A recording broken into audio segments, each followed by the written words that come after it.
apapun kalau mereka itu mampu mengerjakan dengan bagus dan meyakinkan, pasti apa mereka itu tidak punya mimpi ya. Kok mereka, oh kalau aku sudah selesai begini, nanti akan mengerjakan pekerjaan yang lebih tinggi lagi, saya akan dipasrai lebih banyak. Kita mungkin harus sering ngobrol ya, biar mereka itu tahu karepe, sehingga kita itu bisa pas dan mereka akan melejit. Halo teman-teman, Assalamualaikum warahmatullahi wabarakatuh. Kembali lagi bersama saya di Pak Dewan Channel. Kali ini saya bersama Pak Dewan akan kembali ngobrol-ngobrol, berbincang-bincang seputar dunia bisnis dan pekerjaan. Nah, untuk topik kali ini kita akan membahas tentang jadi pegawai pun ada seninya. Jadi mungkin kalau sebelumnya kita bahas tentang posisi sebagai pemilik usaha atau pebisnis, sekarang kita coba kuliti tentang dunia kepegawaian. Nah, jadi mungkin pertanyaan pertama Pak Dewan. Pak Dewan itu kan di konten-konten sebelumnya pernah cerita kalau Pak Dewan juga pernah menjadi pegawai, sales, sampai sekarang jadi pemilik usaha. Kira-kira dengan pengalaman itu, menurut Pak Dewan, menjadi pegawai itu sebenarnya pekerjaan biasa atau ada seninya itu? Sebenarnya menjadi pegawai yang hebat itu tetap ada seninya ya. Jadi bagaimana menjadi pegawai yang menyenangkan dirinya. Saya yakin setelah dia selesai atau bisa menyenangkan dirinya, mesti juga akan menyenangkan majikannya.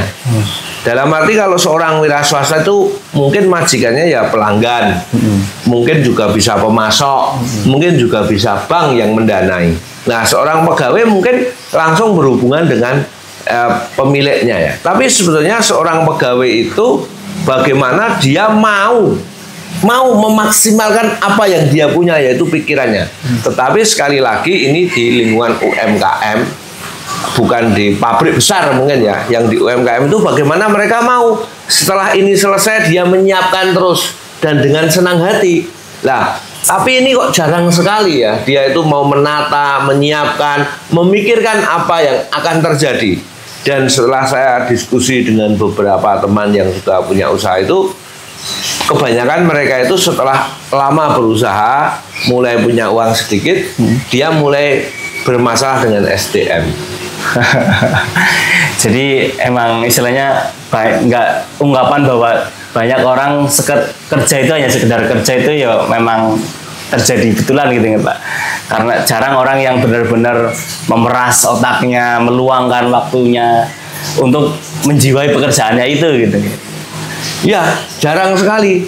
Saya sangat jarang menemukan, ya pernah ada mungkin satu atau dua yang mereka itu betul-betul mau memaksakan pikirannya. Gimana ya, mereka itu mau betul-betul, pikiran itu kan mahal sekali ya. Sebetulnya mereka itu mau dan bisa, tapi dia tidak mau untuk memaksakan pikirannya itu loh. Apa sakit atau gimana ya kalau seorang memaksakan pikirannya untuk bisa mengerjakan atau menyiapkan yang akan datang, sehingga pekerjaan ini menjadi lebih bagus, dia lebih menguasai loh. Apapun kalau mereka itu mampu mengerjakan dengan bagus dan meyakinkan, pasti seorang pemilik akan ben dipasrah ke DE ben mesti beres. Berarti istilahnya ketika ada pegawai yang istilahnya benar-benar menjiwai pekerjaannya, mengerahkan segala daya dan upayanya, pikirannya, waktunya, itu akan sangat berdampak sekali Pak. Wah, pasti. Pasti bagi seorang pengusaha pasti akan menuju lebih cepat, dan saya yakin mereka juga mesti akan mendapatkan hasil yang jauh lebih banyak dari teman-teman yang lain. Tapi permasalahannya kok mereka itu kebanyakan malah menyembunyikan. Nah, sudah selesai ya mengerjakan yang lain yang dia menjadi hiburan. Ini ada kendala apa ya, mereka kok tidak mau memaksimalkan dalam pikirannya.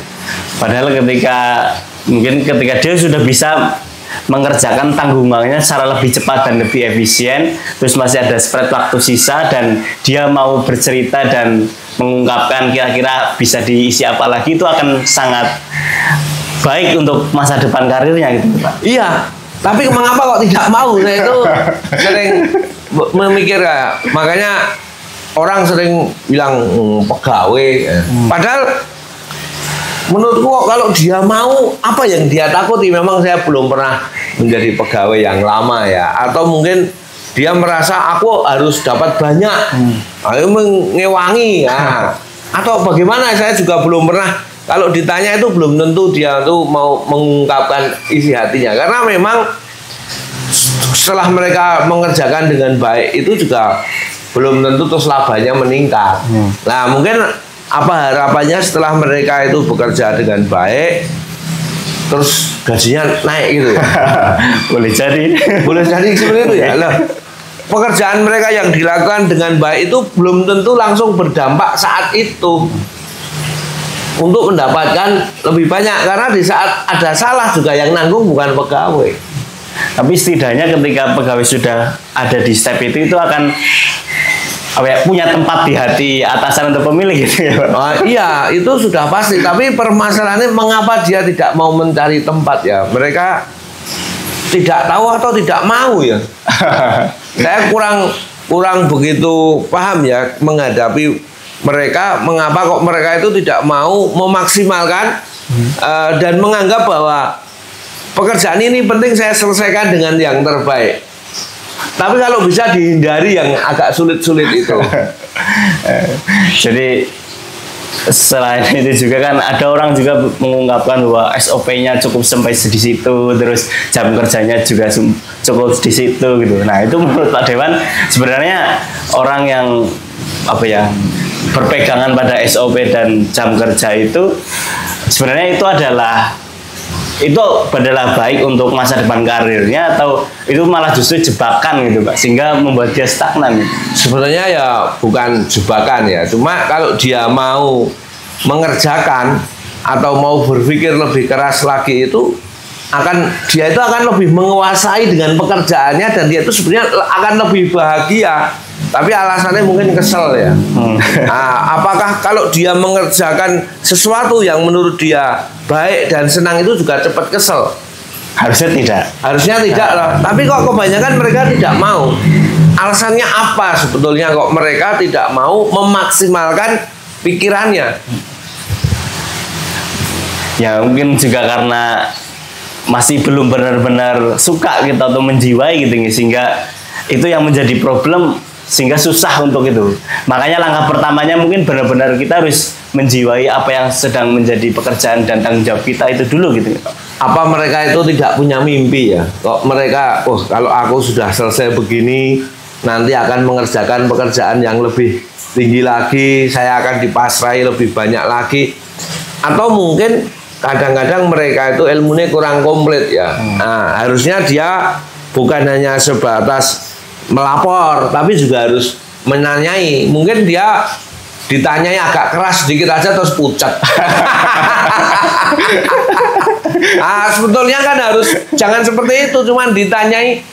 Ini kan bukan dengan pribadi, tapi dengan pekerjaan, cuman ditanyai.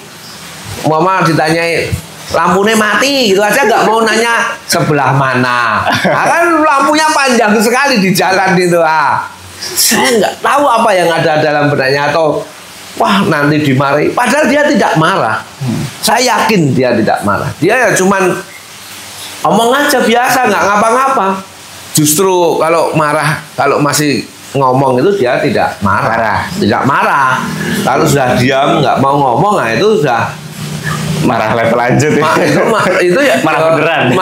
Ya sudah malas mungkin ya. Tapi kalau masih diajak ngomong itu masih ada keasikan di situ. Ya saya harusnya mereka itu mau menanyakan, dan jangan diharapkan setiap jawabannya itu cocok karo karpe dhewe gitu loh.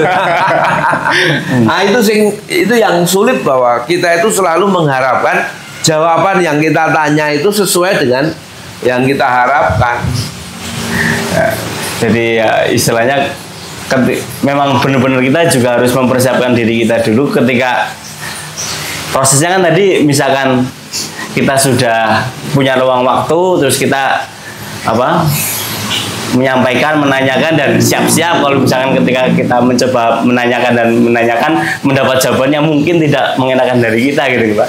Iya, itu yang mungkin orang kecewa itu kan di saat dia menyampaikan karepe jawaban itu sesuai yang ada di pikirannya. Nah, itu yang sulit. Ya maunya itu nyeneng ke hati ini dewe atau mau minta jawaban. Nah itu kadang-kadang itu mereka tidak minta jawaban, ngomong, wah Pak ini barangnya masih utuh, karpe kamu bagus. Karena kan dialem kan, kamu ngono kok dilapor ke, dia tidak dari karpe karena karep dalamnya hatinya itu dialem ya. Nah, makanya di saat kita ngobrol itu sering karepku jawabannya dukung. Nah, itu ya dan sangat sering sekali Mas Uus kita juga sering mendengarkan kata-kata karepe ini jawabannya dudukui. Berarti yang ditanya itu suruh jawab sesuai karepe. Nah, itu mbok ya diomongi. Pak, jawabnya itu niki loh. Nah, itu.